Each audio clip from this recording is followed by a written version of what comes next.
How's it going, everybody? Hope we're keeping well and safe, and welcome back to Talking Wolves, and welcome back to a new match preview on the channel. Today we're going to be previewing Wolverhampton Wanderers versus Liverpool in the Premier League, and another game for Wolves on a Monday evening this time round, so the football can't ruin our weekend this week, but I'm hoping Wolves can obviously go out and grab us some vital points come Monday. I say vital, but you know, the season is more or less over for Wolves now, possibly other than a few league places. But this game, you know, is one of the final games before an interesting run of fixtures for Wolves, which I may well talk about later on in the video. As always, I'll give my thoughts ahead of the game. We're going to be getting the opposition preview as well later on in the video. But if you've got any comments, let me know in the comment section down below what you're thinking ahead of this game. And before we kick off, big up to our channel partners over at Football Prizes. This week, it is a third shirt, a signed and framed third shirt from Ruben Neves. So be sure to check that out. I'll make sure I leave a link to that at the top of the description. But of course, Nuno's already had his press conference. We've sort of got what we need to know in terms of team news and stuff, and it sounds like there's not much new on that front. There was a little link possibly that Podence could be back, but Nuno hasn't really spoken much about that, mainly because Johnny, our defender, put Daniel Podence back in his fantasy Premier League team, but there's not really been much on that. Nuno's not really said much on that, so I would assume it'll be the same sort of squad that we've seen recently. I'd like to see maybe Willy Bolly reintroduced, although we, you know, you could argue, you know, we kept a clean sheet against Villa. Still defensively, there were a couple of question marks in a few phases of that game. And I think hopefully we do see Willy Bolly come back in. It's a big chance as well for players like Connor Cody. I think the England squads are announced on, or the international squads, a lot of them are announced sort of middle of next week, possibly Tuesday, Wednesday. Cody, it'll be quite interesting to see if he gets selected for that team, because it hasn't been an ideal season for Wolves. He's been in the England squads, the last couple of squads, and done quite well. Obviously added that leadership element to that game, and he's looked quite threatening going up from set pieces the last couple of games as well. And with obviously the Euros just after the season, I think this will be a big telling point to see what Gareth Southgate is thinking, and hopefully, and fingers crossed, we do see Cody in that squad. It would be fantastic to see an English Wolves player at a major international competition again. But yeah, other than Bolly, really, I think the rest of the team more or less picks itself. The front three at the moment of Neto, Adama, and Willian Jose. I know plenty of you guys will probably be hoping to see Fabio Silva get some minutes. There was a rumour out this week that Wolves were possibly looking at making Willian Jose's time at Molineux permanent by trying to negotiate a much cheaper deal for the forward. I don't really want to delve into that one too much, because I like to do that obviously on the transfer videos, and maybe sometime next week or in a couple of weeks' time I'll talk about that. But let me know your thoughts on that one. Not a lot of people were impressed with that one, which is obviously quite interesting. But the rest of the team at the moment, we're very limited in certain positions. I think Dharma and Neto sort of walk into that team on their own. And there were spells in that Villa game where, you know, from set pieces we looked threatening, but everything else really, we didn't, in open play, we didn't really threaten Villa, which was quite disappointing. But we stayed quite structured. We frustrated them slightly as well. But it's been a very strange season for Liverpool. Of course, reigning champions at the moment, and it looks pretty likely that they're not going to lift the title again. At the time of recording, they're currently sat in 8th place in the Premier League, and yeah, I will be intrigued obviously for Leanne's thoughts when during the opposition preview shortly about this. But yeah, dropping points here and there, last couple of games losing out to Fulham and Chelsea, losing in the Merseyside derby last month as well. So it's been quite a frustrating season for Jurgen Klopp and Liverpool, really. But saying that, most recently they beat RB Leipzig in the Champions League. I've watched the highlights of that game, the extended highlights, and they had so many chances that they wasted. Eventually, they obviously took a couple of opportunities in that game, but they did create those chances, and that sort of win, a big win, a European win, can really give them a boost in morale, and I think they'll really be up for this game. They've got Diogo Jota, of course, ex-Wolves. He's back for them and looking sharp, creating opportunities, and of course, they've got the likes of Salah and Mane, who, you know, when they turn up, are two of the best players, not just in the league, in the world. So Wolves have really got to be on their toes. We look back at the reverse fixture at Anfield. It did not go to plan whatsoever. I don't think we tested them enough. We had the odd opportunity. We won the penalty, which was, of course, overturned. But we didn't test them enough. And it was similar-ish to the City game, I'd say. We probably didn't do enough to get anything out of the game, but it was disappointing with how we conceded the goals.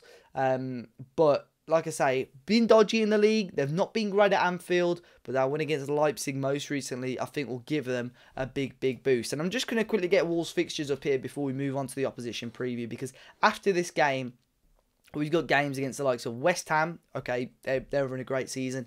But then we play Fulham, Sheffield United, Burnley, West Brom, and Brighton. 5 consecutive games there against teams that could all or will still get relegated. Very, very important, those 5 fixtures, I think. I said, to be fair, at the start of the video, I don't think there's much to play for, but a couple of wins there, 2 or 3 wins, especially that game against West Brom. You want to be getting 3 points against West Brom.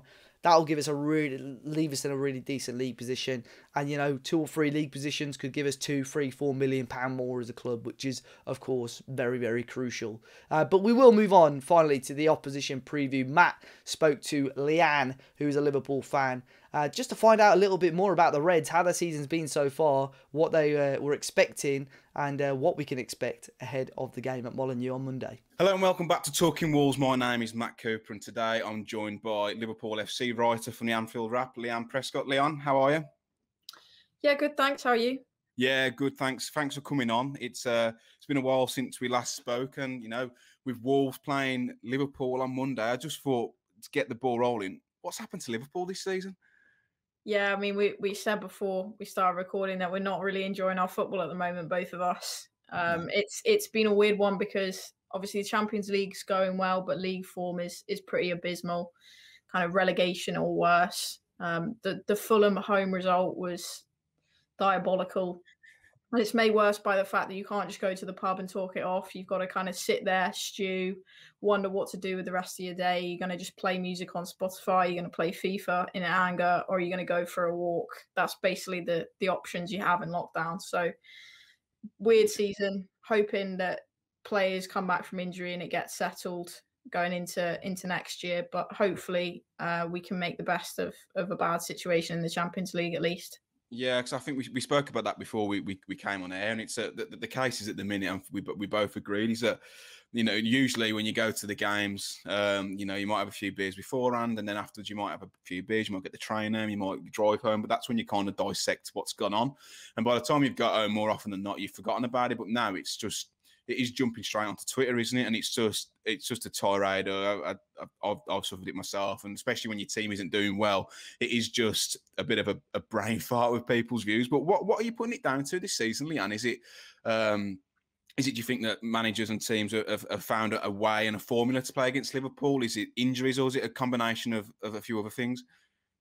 I think any team who suffers the injuries that Liverpool have, I know rival fans kind of don't like us banging on about it, but the spine of the team that won the league last season, the team who won the Champions League, the team who got 90 plus points the year before is gone. It's suffered blow after blow. Van Dijk's gone, Gomez gone, and then Matip goes, Jordan Henderson, the most recent one as well. So any team's going to suffer from that. I think the flip side, obviously, from a tactical point of view, Liverpool haven't been great at breaking teams down. There's like a blueprint. When you go to Anfield, you know how to work against a Liverpool team. You set up well, set up in numbers, and take your set pieces, because you're going to get chances with our defence at the moment. So, as I said, I'm hoping it gets fixed kind of going into next season. I do think fans have had a bit of an impact on our team more than most. Man City seem to kind of be able to play no matter the circumstances. And it's a tricky one with scenarios where Klopp has to find solutions long term. So whether it's Thiago, Jota, who was so good before his injury, finding different avenues to attack. The fullbacks, maybe I guess teams have set up and they know that Trent and Robertson are the danger men, so they're a bit more kind of preemptive in that sense than they were last season. But I do think there are players in this team that will come good, especially Thiago, as I said. Yeah, and with obviously still in the Champions League, still outside chance of getting top four. What are the goals this season for Liverpool from now until the end of the season? What constitutes a good season for you? Is it going all out and winning Champions League? Still think you got a chance of top four? I think top four is going to be very difficult. We've got a good run in, and a lot of the teams ahead of us have to play each other. Obviously, the North London derby this weekend as well for Tottenham. But when you look at Tottenham's a great example because they've not had a great season. But if they win their game in hand, they're 2 points off Chelsea, who look great at the moment since Frank Lampard left. So it's a really tricky one, and I don't see Liverpool getting top four. So then it becomes kind of, do you want Europa League? Do you not want Europa League? So you can focus kind of going into next season. I think in terms of a success, winning the Champions League would be massive, would happily come sort of 8th and win the Champions League, and that would constitute a good season for me. But it's going to be very difficult. Nat Phillips and Kabak had a great game in midweek, but it's a lot to ask for them. It's a tricky one. I think a lot of Liverpool fans have kind of just written this one off. Find solutions to the problems that teams are giving you, so the next season we can go at it full strength again. Yeah, and as you previously mentioned there, a good win in Hungary on Wednesday against RB Leipzig into the next round of the Champions League. Do you think that will give the Liverpool side a bit of a confidence boost coming into our game, 8 o'clock on Monday, Liverpool at Wolves versus Liverpool? Do you think that will give them a much needed boost, or do you think that it's a little too early to see if you turn the page or not? I think so. I think it's a big result, obviously, for Liverpool. Fabinho being back in midfield made a world of difference. I think that the team created a lot of chances, which has been something that you've not been able to say a lot in the last few weeks. And that's why kind of people have been so doom and gloom, because it's not just that we're losing football games, but we're not creating chances. And any chances we do, we're not able to take them for some reason. We missed a lot of chances in Hungary, but we eventually put the ball in the back of the net. Salah looked relieved. Jota played really well. And Fabinho, for me, if we keep him in central midfield, that's a game changer for the rest of the season. So I do think the players go in with a little bit more confidence than they otherwise would. On Monday, obviously, it's away from home as well, which is good news at the moment. So, going to be a big game, I think. Yeah. So how do you think Liverpool will set up on Monday night? Obviously, Wolves have had a poor season by our usually good standards in the Premier League since we've been promoted. How do you see Liverpool's chances? Do you think you're going to come and get a result? How do you think you'll set up? Or are you confident that you can come to Molineux and get a result? I'm fairly confident you can, but speaking to you earlier, you said you weren't.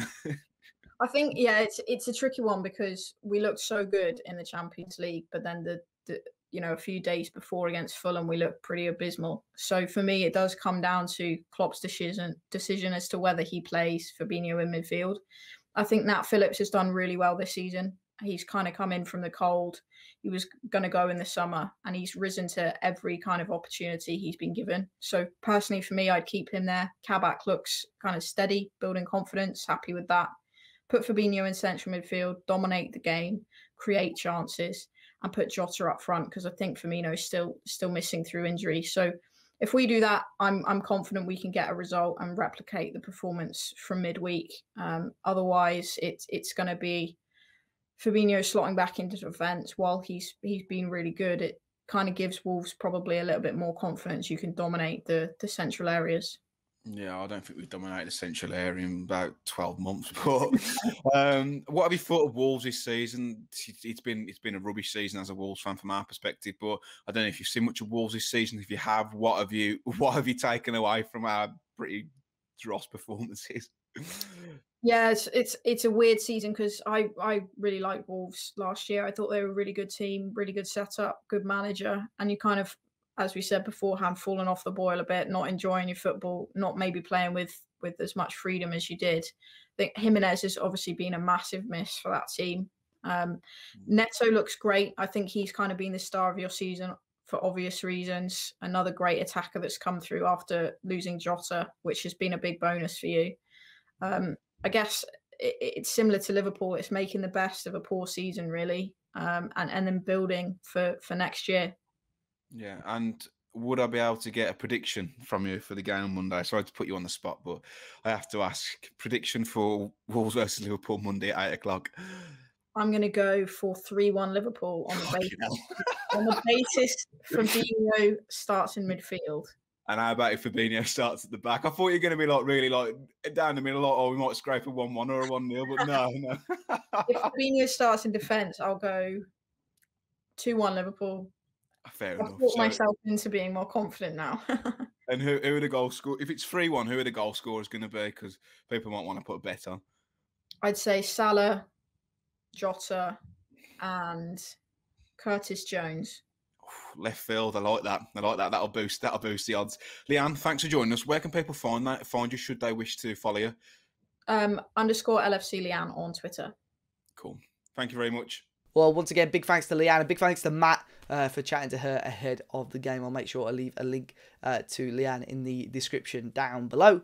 And Wolves team, I think it pretty much picks itself. If Bolly still isn't 100%, I think Nuno goes completely unchanged. I think the only change there for me is Bolly in for Dendoncker if Nuno sees suit. But you look at, there's been a lot of press coverage, I think, this week on Vitinha over the last few days.